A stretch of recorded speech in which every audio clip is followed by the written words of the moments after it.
છેલ્લા એકાદ સપ્તાહથી સૌરાષ્ટ્ર સહિત ગીર અને માળિયાહાટીના તાલુકામાં કમોસમી વરસાદ વરસતા ખેડૂતોની સ્થિતિ દયનીય બની છે.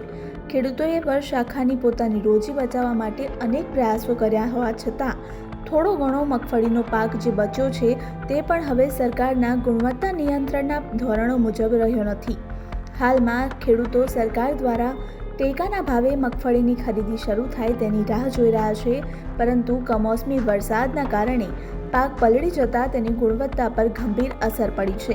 મગફળીમાં ભેજનું પ્રમાણ વધી ગયું છે અને દાણાની ગુણવત્તા પણ ખરાબ થઈ ગઈ છે.